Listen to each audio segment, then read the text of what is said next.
Hola, ¿cómo están? En este video vamos a hacer un repaso del funcionamiento de la cadena de transporte de electrones y la fosforilación oxidativa y definiremos algunos conceptos claves para poder explicar algunas formas de estudiar experimentalmente dichos procesos y así poder resolver algunos ejercicios a modo de ejemplo. Recuerden que una explicación detallada y profunda la tienen en el video de teoría de la doctora Trípodi. La fosforilación oxidativa es la culminación del metabolismo de producción de energía en organismos aeróbicos, eh, debido a que la oxidación de carbohidratos, aminoácidos y ácidos grasos convergen en la respiración celular, en la cual la energía de oxidación se utiliza para la síntesis de ATP. La fosforilación oxidativa comienza con la entrada de electrones en la cadena de transporte de electrones, o cadena respiratoria también denominada. Hay distintos dadores de electrones que ceden los equivalentes de reducción a la cadena.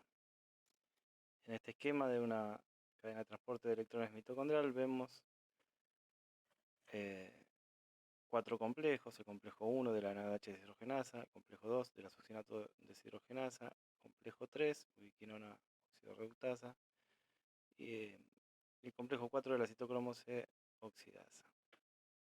En el complejo 1 el NADH es oxidado a NAD, y los equivalentes de reducción de esta reacción van a migrar a través de los distintos componentes del complejo hasta llegar a la quinona, que es un transportador liposoluble que puede ceder sus electrones al complejo 3. De allí van a pasar al citocromo C, que es un complejo hidrosoluble, una proteína hidrosoluble, que es oxidada en el complejo 4 para hacer los electrones finalmente al oxígeno para reducirlo y formar agua.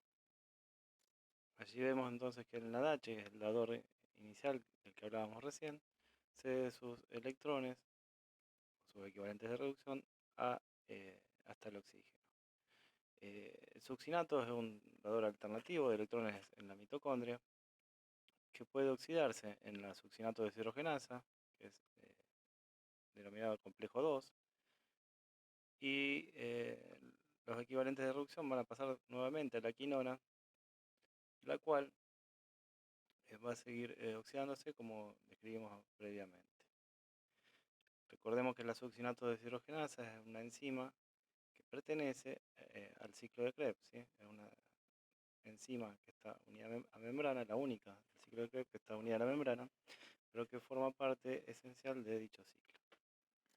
Aunque no estén esquematizados aquí, la quinona puede recibir electrones a partir de otros dadores como el glicerol fosfato, que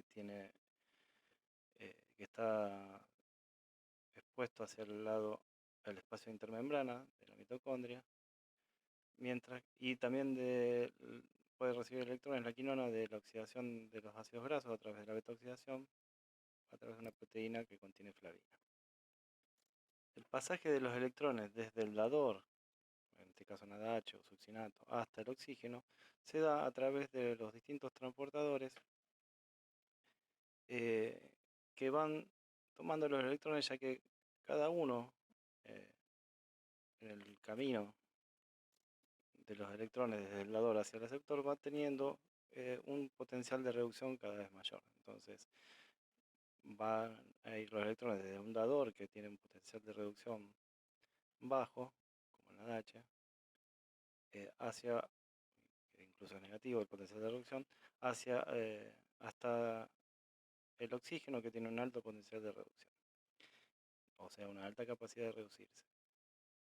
La caída de la energía potencial en las reacciones de oxidorreducción, o digamos, estas reacciones de oxidorreducción son exergónicas, y por lo tanto la energía o parte de la energía eh, que se transforma en estas reacciones es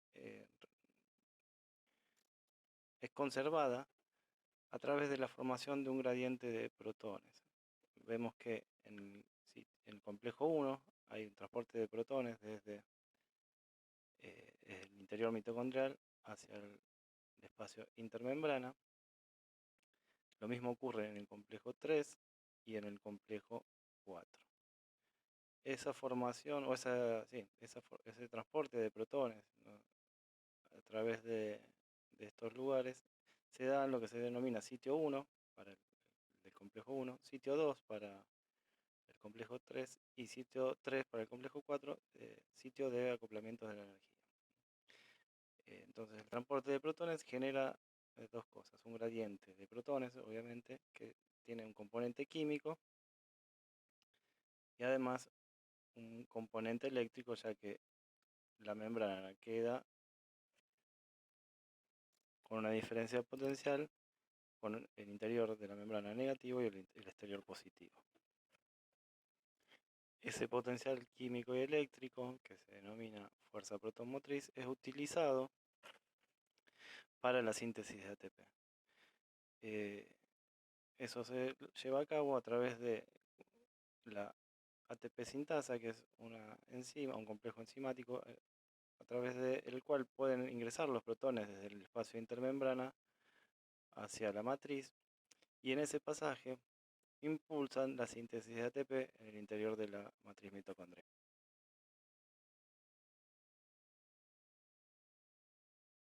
Volviendo a esta figura, es importante destacar que el proceso de transporte de electrones en la cadena está acoplado a la síntesis de ATP. O sea que ambos procesos son dependientes unos de otros. Para que pueda haber síntesis de ATP debe haber transporte de electrones, y lo mismo podemos decir, digamos, para que haya transporte de electrones debe haber síntesis de ATP. Hay distintas sustancias que alteran o afectan al transporte de electrones o a la síntesis de ATP. Entre ellas se encuentran lo que denominamos inhibidores de la cadena de transporte de electrones. Por ejemplo, la rotenona y el amital son inhibidores que impiden el pasaje de los equivalentes de reducción del NADH hacia la quinona. El malonato es un inhibidor competitivo de la succinato deshidrogenasa, ya que tiene una estructura similar tanto al succinato como al fumarato. La antimicina A impide la oxidación de la quinona en el complejo 3, mientras que lo que denominamos habitualmente como venenos respiratorios se unen al sitio de unión del oxígeno, impidiendo que el oxígeno tome los electrones del citocromo C. Entre ellos se encuentran el cianuro, la sida y el monóxido de carbono. Aquí vemos nuevamente los sitios de acción de estos inhibidores de la cadena de transporte de electrones. También existen sustancias que inhiben la síntesis de ATP uniéndose a la ATP sintasa, impidiendo su funcionamiento. Otro tipo de sustancia que altera la fosforilación oxidativa y la síntesis de ATP y el transporte de electrones son los desacoplantes. Los desacoplantes lo que producen es una disipación del gradiente de protones dividido a distintos modos de acción. Entre ellos encontramos el dinitrofenol y la valinomicina. Entonces podemos ver que los desacoplantes, por ejemplo, los desacoplantes, los inhibidores de la ATP sintasa y los inhibidores de la cadena de transporte de electrones afectan al transporte, tanto al transporte de electrones como a la síntesis de ATP, pero de distintas formas, debido a su modo de acción. Por ejemplo, los desacoplantes, impidiendo la formación del gradiente de protones, ¿sí? O sea que, de alguna forma u otra, digamos, los protones pueden pasar libremente o las cargas se distribuyen uniformemente de un lado y otro de la membrana, y rompiendo esa fuerza, haciendo desaparecer la fuerza protomotriz, el desacoplante lo que impide es la síntesis de ATP, ya que no hay un gradiente formado, pero no impide el transporte de electrones a través de la cadena. De hecho, en presencia de un desacoplante, la velocidad de transporte de electrones y de consumo de oxígeno va a ser la máxima que se pueda medir o determinar. Por otro lado, la oligomicina, al inhibir la síntesis de ATP en la ATP sintasa impide que el gradiente de protones se disipe a través de dicho complejo, ¿sí? Por lo tanto, bueno, no habrá síntesis de ATP, obviamente, pero sí habrá un gradiente de protones, a diferencia de lo que ocurría con el desacoplante. Incluso podemos ver que ese gradiente va a ser el más alto, o esa diferencia de potencial entre los dos lados de la membrana va a ser la más alta que podamos encontrar eh, en estas circunstancias. El consumo de oxígeno y el transporte de electrones se ve altamente reducido en presencia de oligomicina. Y finalmente, digamos, los inhibidores de la cadena de transporte de electrones lo que hacen es impedir el pasaje de electrones desde los dadores hacia el oxígeno y por lo tanto eh, no se va a formar el gradiente de protones, ¿sí? Y por ende tampoco síntesis de ATP. En condiciones fisiológicas,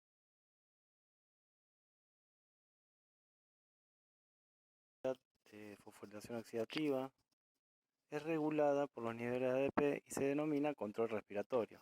Este mecanismo regulatorio permite que cuando los niveles de ADP se incrementan como consecuencia de un gasto de ATP, paralelamente aumenta la velocidad de fosforilación oxidativa para reponer el ATP consumido. Debido a que la fosforilación oxidativa está acoplada a la cadena de transporte de electrones, el incremento en la velocidad de fosforilación oxidativa se refleja por un aumento en el flujo de electrones a través de la cadena respiratoria y por lo tanto por un aumento en la velocidad de consumo de oxígeno. En condiciones experimentales, el control respiratorio puede evaluarse en suspensiones mitocondriales de un dado tejido en presencia de oxígeno. Las mitocondrias deben estar intactas y ser incubadas con un medio con sustratos oxidables que permitan la generación de coenzimas reducidas. Las variaciones en el consumo de oxígeno son evaluadas por un dispositivo que tiene un electrodo sensible a la concentración de oxígeno que se denomina polarógrafo. Históricamente y en forma experimental se denominaron como distintos estados metabólicos, los cuales vamos a ver acá solamente un par, que son el estado metabólico 3 y el estado metabólico 4 para las mitocondrias, ¿sí? En el estado metabólico 3, que es la condición experimental, es donde hay oxígeno, que sería el aceptor disponible, hay un alto nivel de ADP y fosfato y hay un alto nivel de un sustrato oxidable, ¿sí? O sea, un dador de electrones. En esas condiciones, la velocidad de respiración de consumo de oxígeno es rápida. Y el otro estado metabólico que nos interesa definir aquí es el estado metabólico 4, en donde también está el oxígeno como aceptor de electrones. Hay un alto nivel del dador de sustrato oxidable, del dador de electrones oxidable, pero el nivel de ADP y fosfato que se suministra es bajo. En esas condiciones, la velocidad de respiración va a ser lenta. Esto se debe a que en ausencia de ADP y fosfato, la ATP sintasa no puede funcionar y por lo tanto no se disipará el gradiente de protones que se genera en forma acoplada a la síntesis de ATP, perdón, al transporte de electrones. Que haya bajos niveles de ADP y fosfato es equivalente a inhibir, aunque sea parcialmente, la síntesis de ATP con oligomicina. Si nosotros agregamos a mitocondrias que están carentes de ADP y fosfato esas sustancias, la velocidad de consumo de oxígeno, la velocidad de respiración, pasará de ser lenta a rápida inmediatamente. Entonces definimos como control respiratorio a la velocidad de consumo de oxígeno en el estado 3 de la mitocondria con respecto a la velocidad de consumo de oxígeno en estado 4. Otro parámetro que definimos es lo que se denomina índice PO. Índice PO es la cantidad de fosfato incorporada a ATP por cantidad de oxígeno consumido en la oxidación del sustrato. Como vimos anteriormente, en las mitocondrias hay 3 sitios de acoplamiento de la energía, ¿sí? La cadena de transporte de electrones. Para un dador como el NADH, los electrones que migran, los equivalentes de reducción que migran desde el dador hacia el oxígeno van a pasar por los 3 sitios de acoplamiento y por lo tanto el gradiente de protones que se formará será el mayor posible. Para el NADH, la cantidad de ATP que puede sintetizarse a partir de la oxidación de una molécula, ¿sí? Va a ser de 2,5. O sea que por la oxidación de dos equivalentes de reducción del NADH, que van a llegar hasta un átomo de oxígeno, tengan en cuenta eso, un átomo de oxígeno, se va a sintetizar 2,5 ATP gracias al gradiente de protones que se formó. Para el caso del succinato, vemos que el sitio 1 de acoplamiento, que está en el complejo 1, no va a... o el gradiente de protones que se forma en el sitio 1, obviamente, si el dador es succinato, no va a ocurrir. Por lo tanto, la cantidad de protones que se expulsan desde la matriz hacia el espacio intermembrana cuando el dador es succinato es menor que cuando es NADH, y la cantidad de ATP que se va a sintetizar gracias a ese pasaje de electrones va a ser de 1,5. Es menor a los 2,5 que obteníamos para el NADH. O sea que el índice PO para el succinato será 1,5. Y finalmente tenemos un dador artificial, como el ascorbato, o ascorbato más TMPD, que puede ser sus electrones al citocromo C, y que, como vemos aquí, va a tener únicamente un sitio de acoplamiento, el pasaje de los electrones desde el ascorbato hacia el oxígeno, y el gradiente va a ser aún menor que para el succinato. En este caso, los cálculos llevan a que el índice PO para el ascorbato sea de 1. Estos valores son los que se obtienen cuando las mitocondrias están intactas.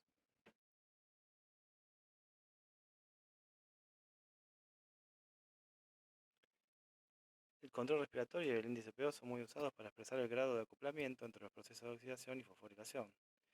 Bajos valores de control respiratorio o índice PO indican mitocondrias desacopladas o dañadas. Veamos qué pasa con el control respiratorio, por ejemplo. Si las mitocondrias están dañadas, no hay posibilidad de generar un gradiente entre un lado y otro de la membrana, ya que no hay forma de diferenciar un espacio del otro, ¿sí? Estamos hablando de si están dañadas las membranas mitocondriales internas, obviamente. En esa circunstancia, agregar o no ADP y fosfato no va a alterar a la velocidad de consumo de oxígeno, ya que el transporte de electrones no se va a ver frenado por una ausencia de ADP y fosfato, y por lo tanto la velocidad velocidad de consumo de oxígeno en estado 3 será igual a la velocidad de consumo de oxígeno en estado 4, y el control respiratorio dará 1. Cuanto más intactas estén las mitocondrias, mayor va a ser el control respiratorio. Lo mismo ocurre con el índice PO, ¿sí? Si hay algunas partes de las mitocondrias están dañadas, por ejemplo, lo que conlleva que estén desacopladas, esas mitocondrias no van a poder sintetizar ATP, pero sin embargo van a seguir consumiendo oxígeno. Entonces, cuando calcule la cantidad de fosfato incorporado en ATP y lo contraste contra la cantidad de oxígeno consumido, esa relación me va a dar menor a la que obtendría cuando las mitocondrias están intactas. Por ejemplo, para el NADH, dijimos que el índice PO para una mitocondria intacta es de 2,5. Si las mitocondrias están parcialmente dañadas, parcialmente me refiero a que algunas estén dañadas y otras no. O sea, la que esté dañada no va a producir ATP, pero las otras sí. En esa condición, el índice PO será menor a 2,5. Finalmente, para poder estudiar el transporte de electrones y la fosforilación oxidativa, como dijimos, podemos medir, por ejemplo, el consumo de oxígeno usando un polarógrafo. También se puede medir en forma indirecta la síntesis de ATP y el gradiente de protones o la diferencia de potencial de las membranas, aunque lo más simple de medir es el consumo de oxígeno. Bueno, vamos a tener que suministrar la preparación con la que estemos trabajando, dadores de electrones, el aceptor, que es oxígeno, que va a estar disuelto en el medio, y bueno, ADP y fosfato y las distintas sustancias que querramos estudiar su acción sobre la cadena de transporte.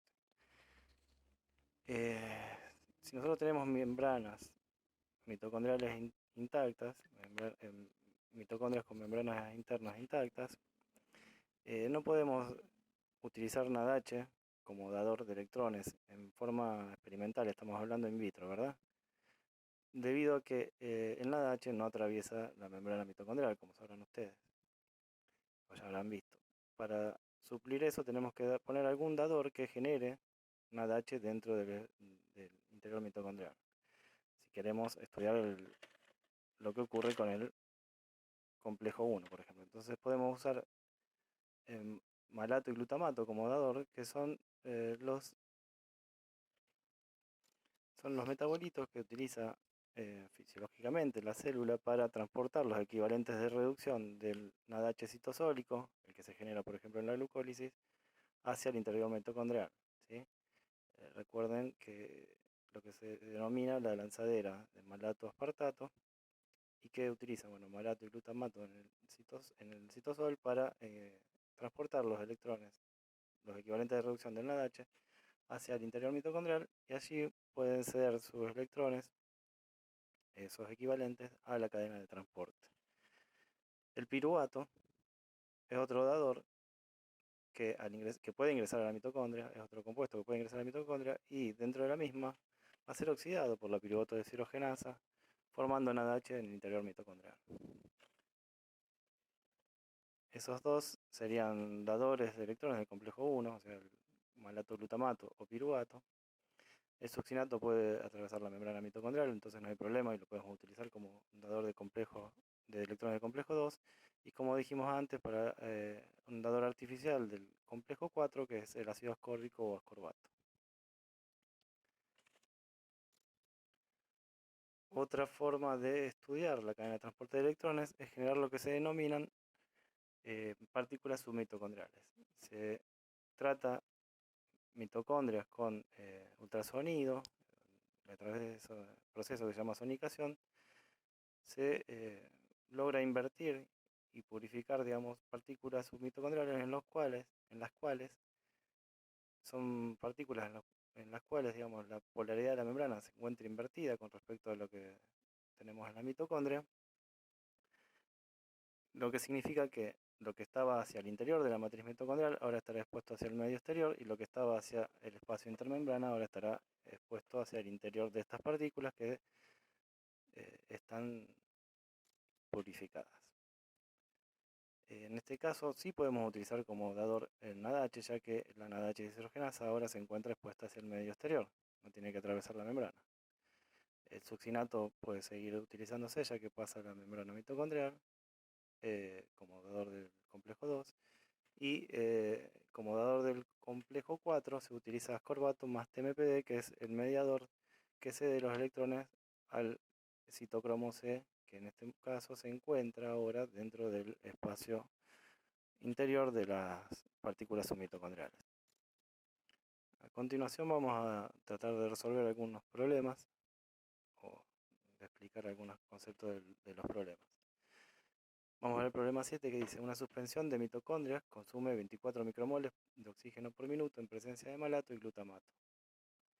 Al agregar 2,8 milimoles de ADP y fosfato en exceso, el consumo se acelera a 211 micromoles de oxígeno por minuto durante 3 minutos, para luego retornar a la velocidad inicial. Explique a qué se debe la aceleración transitoria del consumo de oxígeno y calcule el control respiratorio e índice PO. Bueno, como dijimos anteriormente, en ausencia de ADP y fosfato, la ATP sintasa no puede funcionar, y al estar acoplado el transporte de electrones a la síntesis de ATP, si una no funciona, tampoco funciona el otro proceso, ¿verdad? Por lo tanto, al agregar el dador, que es malato glutamato, que sería un dador a nivel del complejo 1, como vimos recién, ya que genera NADH dentro de la matriz mitocondrial, la velocidad de consumo de oxígeno va a ser baja. Al agregar ADP y fosfato, el transporte de electrones se acelera y el consumo de oxígeno aumenta. Esto ocurre durante 3 minutos y después vuelve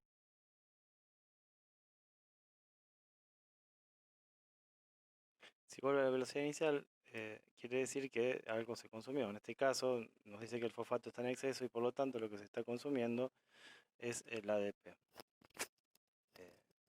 Entonces podemos ver que en 3 minutos se consumieron 2,8 milimoles de ADP, con lo cual podemos considerar que también se consumió esa cantidad de fosfato, obviamente, para sintetizar 2,8 milimoles de ATP. Bueno, nos pide que calculemos el control respiratorio y el índice de PO. El control respiratorio habíamos definido que es la velocidad de consumo de oxígeno en estado 3 sobre la velocidad de consumo de oxígeno en estado 4. Vemos que la velocidad en estado 3 era cuando dispone de ADP y fosfato, además del dador y el aceptor, y en estado 4 es cuando no dispone de ADP y fosfato. Por lo tanto, el control respiratorio es 211 micromoles de oxígeno por minuto sobre 24 micromoles de oxígeno por minuto, que nos da 8,8. El índice de PO lo habíamos definido como la cantidad de fosfato incorporada a ATP sobre la cantidad de oxígeno consumido en la oxidación del sustrato. Ya habíamos hecho la salvedad que en este caso estamos hablando de oxígeno atómico y no de oxígeno molecular, ¿sí? O sea, de cada dos equivalentes de reducción que atraviesan la membrana y reducen un átomo de oxígeno a una molécula de agua. Lo otro que tenemos que considerar aquí es que nos dice cantidad de oxígeno consumido en la oxidación del sustrato, pero que ese oxígeno está siendo utilizado, digamos, para la síntesis de ATP.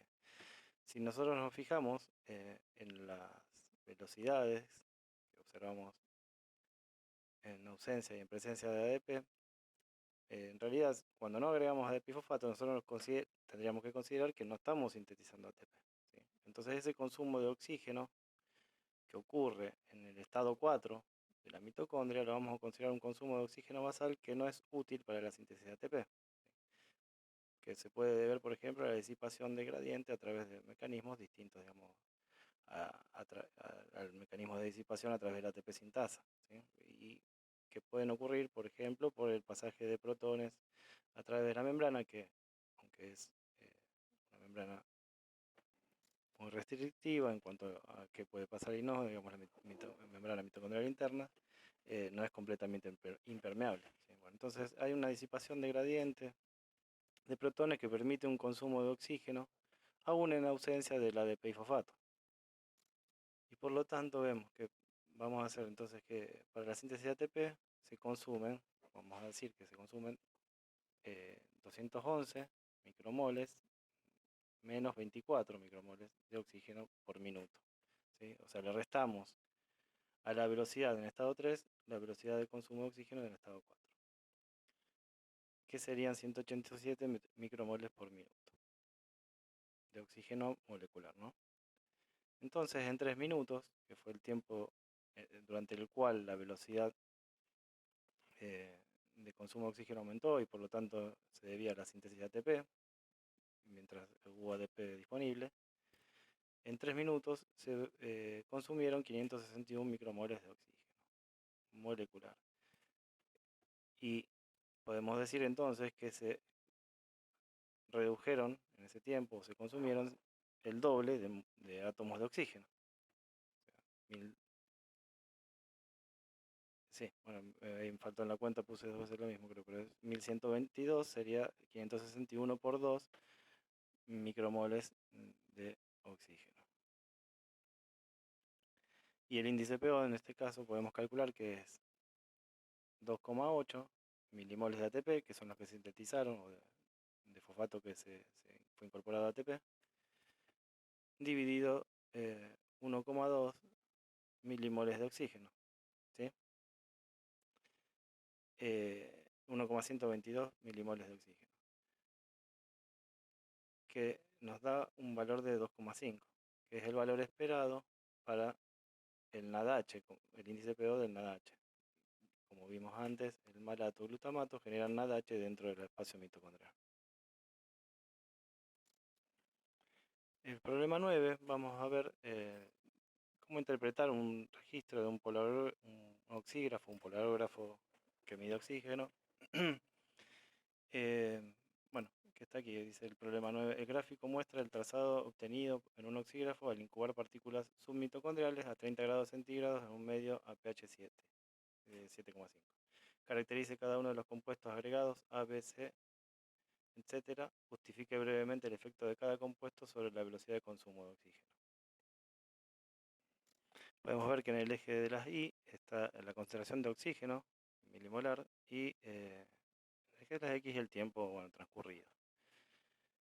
El registro de la concentración de oxígeno nos permite después también nos podría permitir calcular la velocidad de consumo de oxígeno para cada circunstancia. Vemos que inicialmente la concentración de oxígeno se mantiene constante hasta que se hace el agregado de A. Se trata de partículas submitocondriales a las cuales le agregamos, bueno, en este caso, distintas sustancias. Vamos a ver que A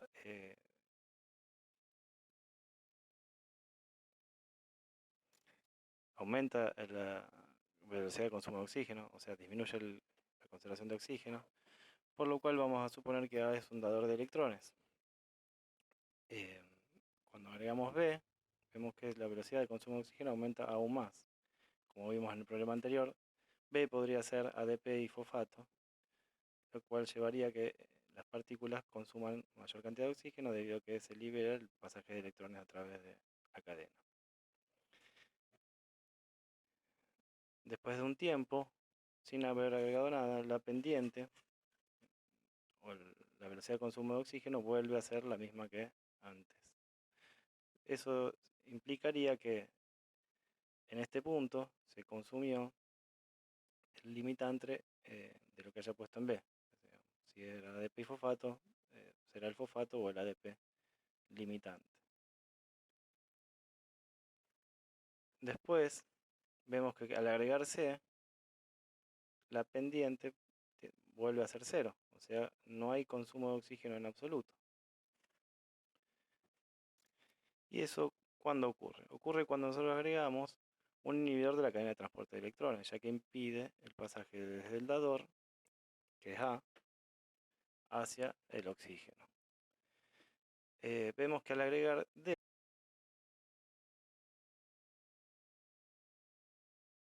se restablece el consumo de oxígeno con una pendiente baja, y podemos decir entonces que pensar entonces que es un dador de electrones, que no se ve afectado por el inhibidor C. Si, por ejemplo, decimos que A es succinato como dador, C podría ser el inhibidor malonato y D podría ser otro dador de electrones que esté o posterior al succinato o que esté anterior pero no sea afectado por el malonato, por ejemplo, NADH o ascorbato.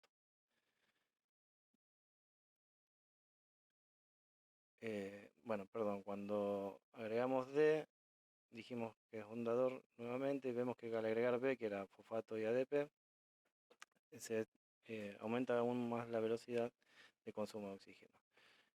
Cuando agregamos E, vemos que la pendiente disminuye casi a cero, pero no es cero. O sea que ahí podemos pensar que es un inhibidor de la ATP sintasa, ya que la inhibición con oligomicina, por ejemplo, de la cadena de transporte de electrones, de la ATP sintasa, no va a bloquear completamente la cadena de transporte de electrones y puede haber un consumo bajo de oxígeno, como dijimos para el problema anterior. Al agregar F vemos que se obtiene una pendiente muy abrupta, o sea, una velocidad de consumo muy alta de oxígeno, en una circunstancia en donde ya habíamos agregado un inhibidor de la ATP sintasa. Por lo tanto, F necesariamente tiene que ser un desacoplante, no solo por la pendiente abrupta, sino porque al estar bloqueada la ATP sintasa, para poder restablecer el consumo de oxígeno, lo único que podemos hacer es desacoplar la cadena de transporte de electrones o el transporte de electrones de la síntesis de ATP. Al agregar el desacoplante, el gradiente se disipa a través de dicha sustancia y el transporte de electrones hacia el oxígeno fluye libremente. Obviamente, en estado desacoplado, una vez que están desacopladas las mitocondrias, no podemos volver a acoplarlas, y agregar E no me afecta en nada. Pero vemos que cuando agregamos G, el consumo de oxígeno se detiene nuevamente haciéndose cero. Se mantiene constante la concentración, el consumo es cero. ¿Qué significa? Que G está inhibiendo el transporte de electrones nuevamente. Es otro inhibidor del transporte de electrones. Volviendo, digamos, a las suposiciones, si decimos que A es succinato como dador, D podría ser NADH, y entonces G podría ser rotenona, ¿sí? O algún inhibidor del complejo 1 o del complejo 3 también podría ser, ¿sí? También podría ser antimicina. En esas circunstancias estarían inhibidos el pasaje de electrones de los dos dadores A y D hacia el oxígeno y no habría consumo. Volvemos a agregar algo que restablece el consumo de oxígeno, que es H, que debe ser sí o sí un dador. Recordemos que las mitocondrias ya están desacopladas, por lo tanto H debería ser un dador de electrones que no sea afectado por los inhibidores C y G. Nosotros vimos que el dador artificial ascorbato cede los electrones al citocromo C y de allí van hacia el oxígeno a través del complejo 4. H podría ser ese dador, en realidad es de los que estamos manejando, es la opción más plausible. Y vemos que I nuevamente vuelve a detener el consumo de oxígeno, por lo tanto debe ser un inhibidor que afecta el pasaje de electrones desde H hasta el oxígeno. Si H es ascorbato, lo único que nos queda por bloquear, digamos, es el pasaje de electrones en el complejo 4, con lo cual I podría ser eh, cualquiera de los inhibidores del complejo 4, como la SIDA, el monóxido o el cianuro. No lo vamos a ver aquí, pero por ejemplo, si en el problema 10 lo van a encontrar, que es similar a este, pero la diferencia que tienen es que en el problema 10, además de decir qué tipo de sustancias son las que se van agregando, eh, van a poder calcular, debido a que tienen las escalas en los ejes X e Y, las velocidades de consumo de oxígeno en cada condición. Y por lo tanto, también van a poder calcular, por ejemplo, el índice PO.